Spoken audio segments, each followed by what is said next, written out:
warahmatullahi wabarakatuh. Hai Sobat Cerdas, pernah nggak sih kalian nemu berita yang heboh banget di grup WhatsApp keluarga atau di media sosial, tapi ternyata hoax?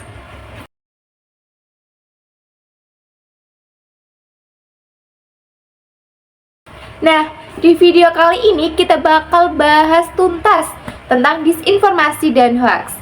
Apa itu? Kenapa berbahaya? Dan gimana cara kita sebagai masyarakat bisa menghadapi dan melawannya? Jadi, stay tune sampai habis ya, biar kamu nggak gampang ketipu sama informasi palsu. Nah, hoax dalam bahasa Indonesia adalah berita atau informasi yang dibuat-buat atau direkayasa atau bahkan dipalsukan untuk menutupi fakta yang sebenarnya. Ini bisa berupa teks, gambar, video, atau bahkan audio. Hoax seringkali digunakan untuk tujuan tertentu, seperti menimbulkan kepanikan, menyebar fitnah, merusak reputasi, dan menggerakkan opini publik. Dengan adanya internet dan media sosial, hoax sangat mudah disebarkan dan tersebar luas secara cepat. Penyebaran hoaks ini berdampak negatif baik bagi individu maupun masyarakat. Nah, pertama kita tuh harus bedain dulu nih, mana disinformasi, mana hoax. Nah, disinformasi ini itu adalah informasi yang salah dan emang sengaja disebarkan untuk menipu. Kalau hoax itu berita bohong yang biasanya dibungkus dramatis, provokatif, dan tujuannya biar apa? Biar cepat viral. Ada beberapa jenis hoax yang sering kita temui. Yang pertama, hoax politik, buat menjatuhkan lawan politik nih.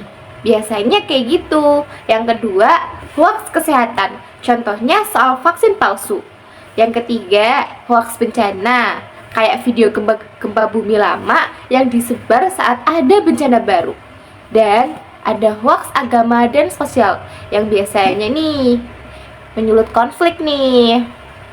Contohnya nih, pada tahun 2019 banyak banget video editan soal calon presiden yang sengaja dibagikan buat ngadu domba.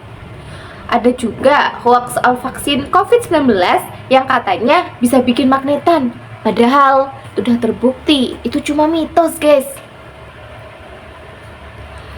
Kasus hoax di Indonesia sangat mengkhawatirkan masyarakat, terutama dengan pesatnya perkembangan teknologi informasi. Penyebaran informasi palsu atau hoax ini tidak hanya meresahkan masyarakat, tetapi juga memicu konflik sosial, memperkeruh situasi politik, dan mengganggu stabilitas nasional. Media sosial menjadi salah satu saluran utama penyebaran hoaks karena kecepatan dan jangkauannya yang luas, membuat siapa saja, siapapun bisa menjadi penyebar tanpa memverifikasi kebenaran informasi terlebih dahulu.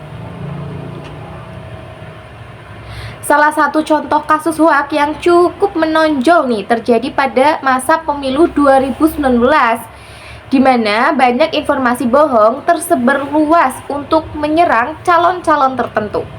Berbagai isu seperti kebangkitan komunisme, pergantian ideologi negara, hingga manipulasi hasil pemilu menjadi alat propaganda yang sangat efektif karena masyarakat mudah terpancing emosi. Hal ini menunjukkan betapa seriusnya dampak dari hoaks terhadap kehidupan demokrasi dan ketertiban masyarakat. Pemerintah Indonesia saat itu merespon masalah ini dengan membentuk lembaga seperti Siber Polri dan mengaktifkan Badan Siber dan Sandi Negara (BSSN) untuk memantau serta menangani penyebaran hoaks. Selain itu, Kominfo juga secara aktif melakukan patroli siber dan memblokir ribuan situs maupun akun media sosial yang terbukti menyebarkan informasi palsu. Upaya ini bertujuan untuk mengurangi laju penyebaran hoaks serta memberikan efek jera bagi pelakunya. Namun demikian, upaya pemerintah ini belum sepenuhnya efektif tanpa adanya kesadaran dari masyarakat itu sendiri. Literasi digital masyarakat Indonesia masih tergolong rendah, guys. Sehingga banyak orang masih mudah percaya dan menyebarkan informasi tanpa memastikan kebenarannya. Edukasi dan kampanye literasi digital sangat diperlukan untuk membangun budaya berpikir kritis dan bertanggung jawab dalam menggunakan media digital. Peran media massa juga sangat penting nih dalam menangkal hoaks. Media yang kredibel dan profesional harus mampu memberikan klarifikasi serta menyajikan informasi yang akurat. Selain itu, media juga perlu secara aktif mengedukasi pembaca tentang cara mengenali hoaks dan pentingnya verifikasi informasi sebelum disebarkan ke publik. Kasus-kasus hoaks juga sering memanfaatkan isu-isu sensitif seperti agama, ras, dan politik untuk memecah belah masyarakat. Ini menjadi tantangan besar bagi bangsa Indonesia yang majemuk. Oleh karena itu, sangat penting nih untuk memperkuat nilai toleransi dan kebinekaan agar tidak mudah terprovokasi oleh informasi palsu yang bersifat memecah belah masyarakat. Kasus hoaks di Indonesia bukan hanya masalah teknologi, tetapi juga masalah budaya, pendidikan, dan etika. Memerangi hoaks membutuhkan kerjasama semua pihak, antara pemerintah, masyarakat, media, dan lembaga pendidikan. Dengan membangun kesadaran kolektif dan kemampuan literasi digital yang kuat, Indonesia bisa lebih tahan terhadap ancaman hoaks dan menjaga integritas sosial serta demokrasi. Nah, sekarang kita akan bahas seberapa serius sih efek dari hoaks ini. Jangan salah, hoaks itu bisa bikin masyarakat panik, bikin konflik dan perpecahan, merusak kepercayaan publik ke pemerintah atau institusi kesehatan, bahkan bisa bikin orang kehilangan nyawa. Contoh nyatanya nih, waktu pandemi sempat ada kabar bahwa rumah sakit membunuh pasien COVID demi dana. Akhirnya banyak loh warga atau masyarakat nyerang rumah sakit. Ada juga kasus Tolikara 2015 yang juga dipicu oleh hoaks soal pelarangan ibadah. Padahal faktanya beda banget. Gimana sih cara penyebaran disinformasi dan hoaks ini? Kenapa hoaks ini bisa nyebar dengan cepat? Hoaks tersebar untuk menakut-nakuti masyarakat dan mereka akan percaya akan berita yang disebarkan. Biasanya kayak gini tuh bikin deg-deg tahu. Salah satu penyebab utamanya adalah algoritma media sosial. Yang viral makin naik, yang akurat kadang malah tenggelam. Nah, terus banyak orang yang masih kurang literasi digital, asal share tanpa pikir, padahal itu jelas-jelas palsu. Belum lagi ada akun palsu, bot, dan jaringan buzzer yang sengaja nyebarin narasi tertentu. Ciri-ciri teknik hoax yang sering dipakai yang pertama adalah judulnya tuh bombastis banget. Wajib baca, jangan abaikan. Gambar atau videonya bahkan itu editan alias deepfake atau konteks yang dimanipulasi. Misalnya nih, banjir 2010 dibilang banjir 2025. Gimana ya cara kita melawan hoax? Tenang, kita tuh nggak cuma bisa pasrah loh. Ada banyak cara buat kita ngelawan hoax. Yang pertama, cek sumber berita. Kalau situsnya aneh atau nggak ada jurnalisnya, wajib kita curigai dulu. Karena kita harus cari informasi yang jelas dari sumbernya, kayak kompas.com, dan ada jurnalisnya. Yang kedua, verifikasi silang. Buka situs kayak turnbackhoax.id, cekfakta.com, atau kominfo.go.id. Yang ketiga, pakai tools digital. Google Reverse Image Search atau Invite buat video. Biar apa? Biar kita tuh gak ketipu sama video-video hoax atau video-video yang bikin narasi gak jelas. Laporkan konten palsu ke platform medsos. Itu penting guys, jika ada video hoax atau informasi yang salah, bisa laporkan konten tersebut ya. Dan yang penting, jangan asal sebar. Beberapa berita hoak vaksin yang ada di Indonesia. Yang pertama ialah hoak vaksin. Beberapa berita hoaks yang ada di Indonesia. Yang pertama nih, ada berita hoaks vaksin mengandung mikrochip pada tahun 2021. Pada masa puncak pandemi COVID-19, beredar informasi yang menyebutkan bahwa vaksin mengandung mikrochip untuk mengendalikan pikiran manusia. Hoaks ini menyebar cepat melalui Facebook dan WhatsApp, terutama di kalangan orang tua. Waktu penyebaran paling masif terjadi pada awal 2021 bersamaan dengan peluncuran vaksinasi nasional. Hoaks ini memicu ketakutan hingga banyak warga yang menolak untuk divaksin. Selanjutnya ialah berita hoaks mengenai ambulan kosong yang bayar pasien COVID pada tahun 2020. Pada tahun 2020 beredar video yang menunjukkan ambulans melaju kencang dan disebutkan bahwa rumah sakit sengaja menjemput pasien kosong demi mendapatkan insentif COVID. Video ini viral di YouTube dan Twitter, padahal faktanya ambulans tersebut sedang menjalankan tugas evakuasi. Hoaks ini menyebar melalui narasi yang dibumbui provokasi untuk menurunkan kepercayaan terhadap tenaga kesehatan. Yang selanjutnya ialah berita hoaks mengenai gempa susulan di Palu pada tahun 2018. Setelah gempa dan tsunami Palu 2018, beredar pesan berantai melalui SMS dan WhatsApp yang memperingatkan akan adanya gempa susulan lebih besar dari BMKG. Padahal BMKG tidak pernah mengeluarkan informasi tersebut.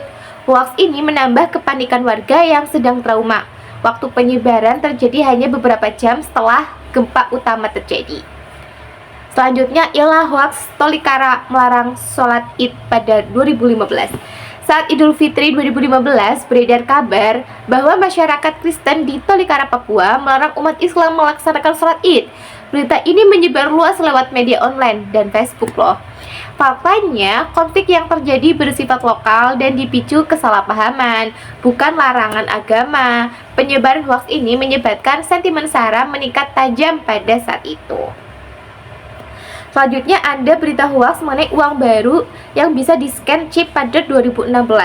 Ketika uang rupiah emisi baru diluncurkan oleh Bank Indonesia pada akhir 2016, muncul hoaks bahwa uang tersebut bisa dipindai karena mengandung chip berteknologi asing. Narasi ini tuh menyebar luas di Facebook dan di YouTube. Dalam waktu seminggu, banyak masyarakat yang percaya dan menolak menggunakan uang baru. Padahal chip yang disebutkan hanyalah fitur keamanan biasa. Selanjutnya juga ada hoaks mengenai PKI bangkit lagi pada tahun 2017. Menjelang September 2017 nih, beredar narasi bahwa Partai Komunis Indonesia atau PKI itu bangkit kembali. Lengkap dengan foto-foto bendera Palu Arit dan pelatihan kader, hoaks ini menyebar lewat blog dan grup WA. Banyak kontennya adalah hasil editan dan informasi palsu.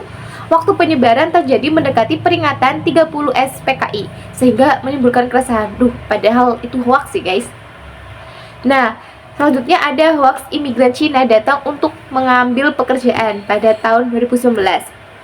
Tahun 2019 ini menjelang Pilpres atau pilihan presiden.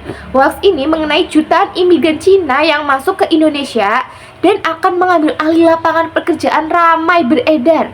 Disebarkan lewat Twitter dan Facebook dengan narasi nasionalisme palsu. Padahal data imigrasi menunjukkan tidak ada lonjakan besar. Hoaks ini ditunggangi kepentingan politik untuk membangun ketakutan terhadap masyarakat asing. Selanjutnya ialah hoaks telur palsu dari Cina. Pada tahun 2018, videonya sangat viral yang memperlihatkan telur yang disebut-sebut berasal dari Cina dan dibuat dari plastik. Video itu menyebar lewat Facebook dan WA, membuat masyarakat takut membeli telur.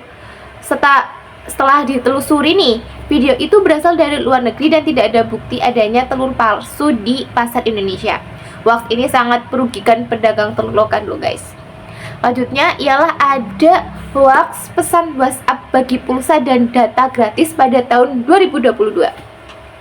Saat PPKM berlangsung tahun 2022, banyak pesan broadcast menawarkan pulsa dan kuota internet gratis dari pemerintah dengan link pendaftaran.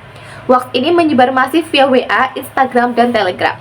Ternyata link tersebut adalah phishing untuk mencuri data pribadi pengguna.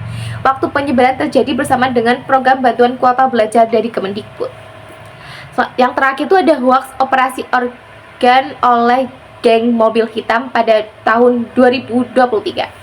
Di awal 2023 beredar postingan TikTok dan Twitter soal mobil hitam misterius yang menculik anak-anak dan mengambil organ mereka. Video itu tuh menyebar di berbagai daerah seperti Bekasi dan Medan. Padahal polisi memastikan tidak ada laporan resmi terkait kasus tersebut. Hoax ini disebarkan lewat narasi audio dramatis dan video hasil editan dari kejadian luar negeri. Serem banget ya guys, kejadian-kejadian yang ditimbulkan oleh hoax.